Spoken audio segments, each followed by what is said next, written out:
যারা যারা আইডি খুলবেন নতুন কীভাবে খুলবেন সেটা আগে প্রসেসিংটা দেখাই দিই। আপনারা এখানে কমেন্ট বক্সে ক্লিক করবেন। এই যে এখানে ক্লিক করার পরে আপনারা সাপোজ এই যে নিচে দেখবেন এখানে কয়েকটা লিঙ্ক আছে, এই যে লিঙ্ক, এখানে লিঙ্কের উপরে ক্লিক করবেন। ওকে, এই লিঙ্কের উপরে ক্লিক করার পরে আপনাদের সামনে এখানে আমাদের গ্রুপটা চলে আসবে। ওকে, এই যে গ্রুপটা আসার পরে আপনারা যদি এখানে ক্লিক করবেন পোস্টে, এই যে লিঙ্কটাতে ক্লিক করবেন। ওকে, এই যে লিঙ্কটাতে ক্লিক করবেন। এই যে এখানে দেখতে পাচ্ছেন আশা করি আপনারা, এই যে লিঙ্কটাতে। তারপর আমরা এই লিঙ্কটাতে ক্লিক করব।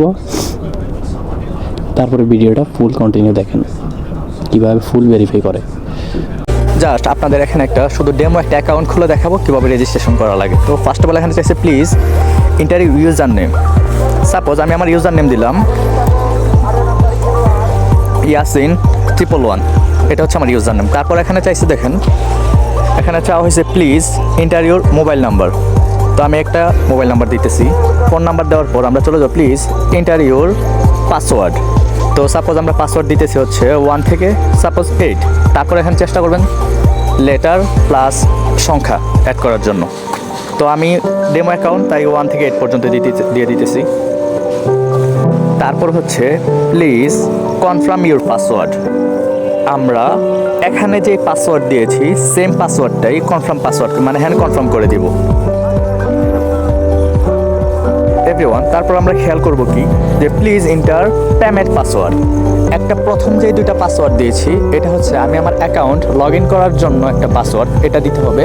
তারপর হচ্ছে আমি যখন উইথড্র করব তখন আমাকে সিকিউরিটি হিসেবে আরেকটা পাসওয়ার্ড চাইলে আমরা অ্যাড করতে পারি। তো আমি আর ওইটা করব না, আমি যেহেতু ডেমো। তো আপনারা জাস্ট চেষ্টা করবেন যেন যেটা লগ ইন ওইটাই যেমন পেমেন্ট পাসওয়ার্ড থাকে, তাহলে আপনার মনে রাখতে সুবিধা হবে। আর আপনি যদি আরও সিকিউরিটি করতে চান তাহলে আপনি নিচের নাম্বারে আপনি আলাদা একটা দিতে পারেন, আলাদা একটা পাসওয়ার্ড দিতে পারেন। তো এখানে আমি আরেকটা পাসওয়ার্ড দিয়ে নিই। তারপর আমাদের কাজ হচ্ছে রেজিস্টার। তো আমাদের সব কাজ যেহেতু কমপ্লিট, আমরা এখন রেজিস্টারে ক্লিক করব। দেখেন রেজিস্ট্রেশন সাকসেসফুল। তো এখানে আমি যে ফোন নাম্বারটা দিয়ে খুলেছি ওইটা, তারপর হচ্ছে পাসওয়ার্ড। তো আমি এগুলো দিয়ে নেই। এভরিওয়ান, আমার সব কিছু দেওয়া শেষ, ফোন নাম্বার এবং পাসওয়ার্ড। আমরা এখন লগ ইনে ক্লিক করবো। যখন তো আমাদের অ্যাকাউন্ট ক্রিয়েট করার পর পরবর্তী কাজ যেটা হবে, নিউ পার্সন যারা আপনারা আছেন, পরবর্তী আপনারা কি করবেন, কেওয়াইসি করবেন এবং শিপিং অ্যাড্রেস অ্যাড করবেন। তারপর ডিপোজিট করে তারপরে কিভাবে কাজ করা লাগে তার সেটা করবেন। এবং প্রতিদিন কাজ করার পর কীভাবে আমাদের স্ক্রিনশট দিতে হবে এবং স্ক্রিনশট দিলে লটারি ধরার জন্য আমরা বিজয় হব, লটারি কোড পাবো, লটারি ধরে একটা ভালো কিছু পাবো। তো সেটা পরবর্তী ভিডিওতে সামনে দেখবেন আপনারা।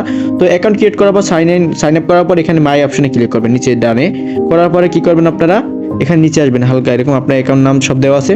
তো নিচে আসবেন, নিচে আসার পর আপনারা কি করবেন, কেওয়াইসি করবেন, ভেরিফাই করবেন, ঠিক আছে, রিয়েল নেম অথেন্টিকেশন। তো এখানে ক্লিক করার আগে আপনারা কি করবেন, আপনাদের ক্যামেরা অন করে আপনারা ভোটার আইডি কার্ডের ফ্রন্ট সাইড এবং ব্যাক সাইড, সামনের এবং পিছনের দুইটা ছবি তুলবেন বড় করে সুন্দর করে স্পষ্টভাবে, ঠিক আছে, ছবি তুলে রাখবেন। তারপরে কি করবেন, আপনার ভোটার আইডি কার্ড হাতে নেবেন, হাতে নিয়ে আপনি এখানে ভোটার আইডি কার্ড অনুযায়ী আপনার নাম লিখবেন। ভোটার আইডি কার্ড অনুযায়ী আপনার ভোটার আইডি কার্ড ইংলিশে নাম, ওরকম ইংলিশে নাম লাগবেন। আমার এমডি বাইজিৎ ইমন, BAYEZID বাইজিৎ ইমন, এরকম আমার ভোটার আইডি কার্ড আমি এরকম সেম ভাবে লিখছি, কোনো ভুল না হয়। তারপর এইজ, আমার জন্মসাল 2004, সেই অনুযায়ী এখন বয়স আমার কত, 26, আমার 22 বছর, ঠিক আছে, আমি 22 দেবো এখানে। তো জেন্ডার কি মেল, আমি অবশ্যই মেল দেবো, ছেলে যেহেতু। তারপর আইডি নাম্বার, আপনার ভোটার আইডি কার্ডে 10 ডিজিট আইডি নাম্বার আছে, ওইটা আপনি উঠিয়ে দেবেন এখানে, ঠিক আছে। তো আমি অ্যাকাউন্ট আমার ক্রিয়েট করা আছে, যেন আমি এটা দিলাম না, আমি জাস্ট বোঝার জন্য দিলাম। আমার ভোটার আইডি কার্ড দিয়ে একটা ভোটার আইডি কার্ড দিয়ে একটা অ্যাকাউন্ট হয়, এই জন্য আমি ওটা দিব না, আপনারা দিয়ে নেবেন, ঠিক আছে। তারপর নাম্বার দেওয়ার পর তারপর কি করবেন, আপনারা ক্যামেরা অপশনে ক্লিক করবেন। এই নাম্বারটা দেওয়ার পরে ক্যামেরা ফন্ট, ওখানে কি ফন্টে ক্লিক করার পর দেন আপনাদের ক্যামেরা আসবে। আসার পর আমি যেটা ছবি তুলে রাখছি আগে, এই যে ফন্ট সাইড, এটা সিলেক্ট করব, আপনারা ওইটা সিলেক্ট করবেন। এই সিলেক্ট করলাম, তারপর ডানে ক্লিক করব। এই দেখেন এখানে একটু ওয়েট করব, তারপর কিন্তু এখানে এটা হয়ে যাবে, এই যে পোস্ট হয়ে গেছে, ঠিক আছে। তো ব্যাকআপ হয়েছে, আপনারা একটু ঘুরেই করবেন লম্বা করে ফোন। তারপরে ব্যাক সাইডে ক্লিক করবেন, যে ব্যাক সাইডে ক্যামেরা ক্লিক করার পর ব্যাক সাইডে যেটা আছে এই যে এইটা আমি সিলেক্ট করে দেবো, দিয়ে ডান দেবো। তারপর এখানে ওয়েট করবো, একটু ওয়েট করার পর এরকম পোস্ট যখন হয়ে যাবে, এরকম দুইটা দেখা যাবে, দেন সাবমিটে ক্লিক করবেন। নাম, বয়স দেবেন, জন্মসাল আপনার যত সালে জন্ম সেই অনুযায়ী 2026 সালে কত বছর, 20, 25, 30, 35, যত বছর এটা দিবেন, মেল দিবেন, আইডি নাম্বার দিবেন, ছবি সামনের সাইড দিবেন, ব্যাক সাইড দিবেন, সাবমিট দিবেন, বাস এনাফ। তো তারপর আপনারা